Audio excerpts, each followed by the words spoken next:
Welcome to the deep dive. Today, we're tackling a really fundamental question, aren't we? We really are. It's one that sits right at the heart of, well, so many decisions we make. Big ones, small ones. How do we actually figure out what's right and what's wrong? Yeah, and it impacts everything: relationships, work, family, just how we treat people day to day. Exactly. It's something Yeah. everyone, grapples with. And the source material we've been looking at, it frames our life kind of like a journey. A journey. Okay. And it suggests that where you seek your guidance for that journey, well, that ultimately determines your destination, where you end up. That's a powerful way to put it. And this material, it points out that people often look for guidance in a couple of really common places. First, maybe relying on their own internal sense of things, Yeah. their feelings, their conscience. Yeah, that inner voice. Or the source also mentions looking outward, relying on what other people think or what seems popular, what everyone else is doing. Okay, so those are the common routes. So the mission for this deep dive, then, is to really unpack this specific source material. It looks closely at those common guides, Right, and their potential pitfalls. and then it puts forward the Bible as what it calls a reliable alternative. So we want to understand the arguments, the insights this material offers for navigating those tough moral choices. Okay, let's dive in then.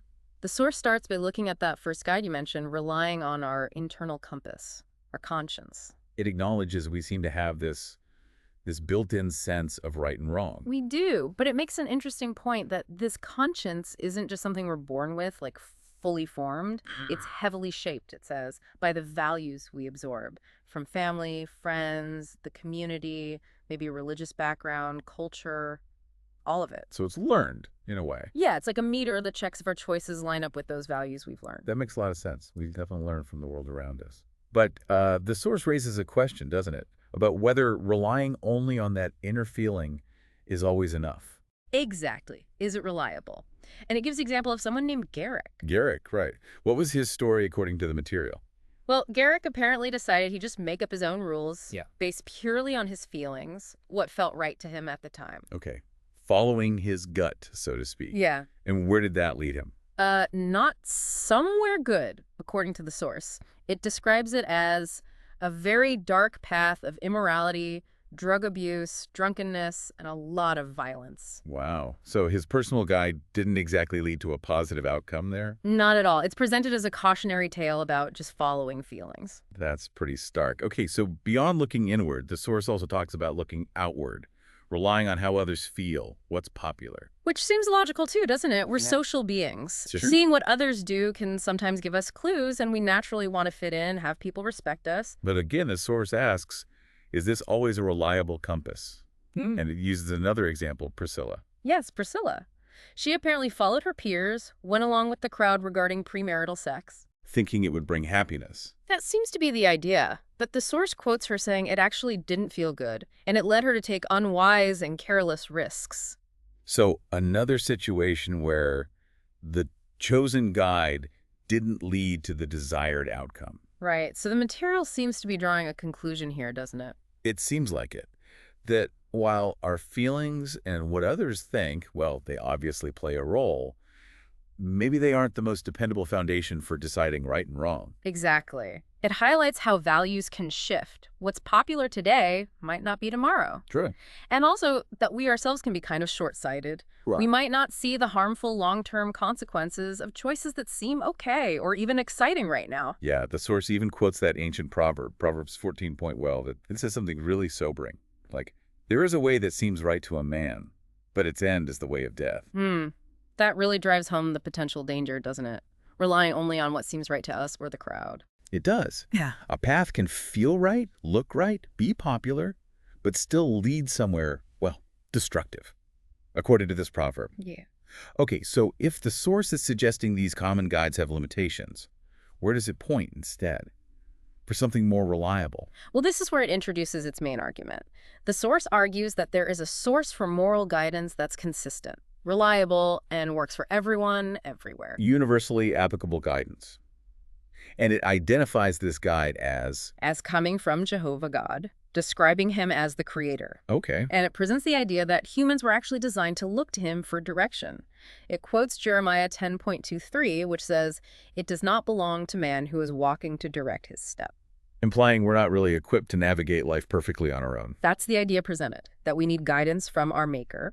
And the source views God providing these guidelines, especially through the Bible, as an act of love. Love, how so? The goal, it suggests, is to spare us from harmful consequences and frustration. It references verses like Deuteronomy 5.29 and 1 John 4.8. It's presented as guidance for our benefit, not just arbitrary rules. Okay, and to back up this idea that this guidance is really for all people, the source mentions some facts about the Bible itself, right? It does. Pretty impressive facts, actually. It highlights its incredible reach. Like the translation numbers. Yeah, available in over 3,500 languages, which makes it the most widely translated book by a long shot. Wow. And over 5 billion copies produced. Again, the most widely distributed book in history. The material uses this scale as evidence for its claim that it's intended as a book for all people. That's quite a reach. Now, what I find interesting is that the source doesn't just make these claims and leave it there. It actually anticipates objections. Yes, it tackles some common doubts people might have about using the Bible as a guide, sort of head on. Like what? What's the first one it addresses? One common objection: the Bible contradicts itself. Okay, that's definitely something you hear. How does the source respond? It argues that what look like contradictions often aren't if you dig a bit deeper. How so? By considering the context, the history, the customs of the time, maybe the writer's specific viewpoint, things like that, it suggests understanding these details can clear up passages that seem to clash. Like looking at the same event from different angles. Kind of, yeah. Both angles are true, just showing different aspects. That's the idea presented. Okay. What's another objection the source tackles? Well, this is a big one. People who claim to follow the Bible do bad things. Right. Hypocrisy. How does it address that? It basically says, yes, that happens, but it doesn't invalidate the Bible's teachings themselves. And here's the significant claim it makes. Yeah. It claims the Bible itself actually foretold this, that many who profess to follow it, even some religious leaders, would act contrary to its principles. It quotes 10 Peter 2, verses 1 and 2, suggesting the Bible anticipated this kind of hypocrisy. Huh. So the book predicted the misbehavior of some of its supposed followers. That's an interesting defense. It is. It shifts the focus from the follower's actions back to the text itself. Okay. And there's a third objection mentioned about intolerance. Yes. The Bible promotes an intolerant view of others. And the source's response. It argues the opposite. It claims the Bible actually promotes treating all people with deep respect. Even those with different beliefs. Yes.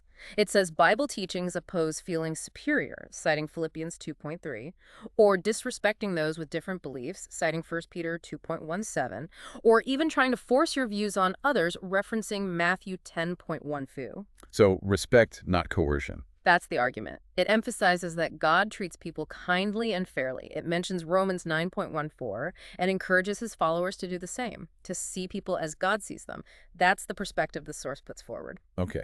So after addressing those potential roadblocks, the source then moves on to show how this guidance is supposed to work in practice, in everyday life. Exactly. It describes the Bible as providing timeless principles.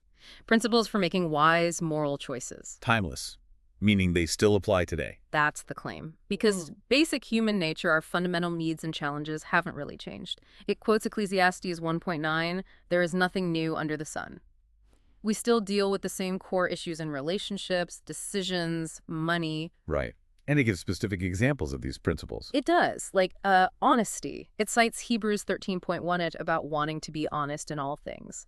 And Ephesians 4.28, which goes beyond just don't steal, to actually encouraging hard work instead. Practical stuff. What about relationships? It brings up 1 Corinthians 10.24, seeking the other person's advantage, not just your own, putting their needs first sometimes, and Colossians 3.13 about being patient, putting up with each other, and forgiving freely. Those sound like pretty core relationship skills. They do. And then there are principles about making decisions, like Proverbs 14.1 the difference between being naive and believing everything versus being shrewd and thinking through your steps. Pondering each step. And Proverbs 22.3, the shrewd person sees danger and avoids it, while the inexperienced just blunders on and suffers, thinking ahead, essentially. Okay, so it lays out these principles, but then it goes further, right, with real examples. Yes, this is where it tries to bring it to life. Sharing specific stories of people applying these principles in key life areas and the results described in the source. Okay, let's look at those. First up, marriage. Right. It points to Ephesians 5.33. This verse tells a husband to love his wife as himself, and a wife to have deep respect for her husband. Love and respect. Yes. The source explains this principle is rooted in the idea that marriage comes from God, and happiness comes from giving within that structure. The husband showing love, the wife showing respect, creating a secure bond. And there's an example. Yes, Quang and Thi from Vietnam. Their marriage was apparently deeply unhappy, but the source says when they started applying this verse, really focusing on kindness and respect for each other, their relationship dramatically improved. So applying the principle led to a practical change. That's how the source presents it. Then there's guidance on how we treat others generally. Okay. What principle does it highlight there? It uses 1 Peter 2.17, honor men of all sorts. Honor all sorts. Yes. The source explains this, directly opposes prejudice, racism, homophobia, xenophobia, all of it. It argues the principle encourages showing respect to everyone, regardless of background, beliefs, identity. Regardless of differences. Exactly.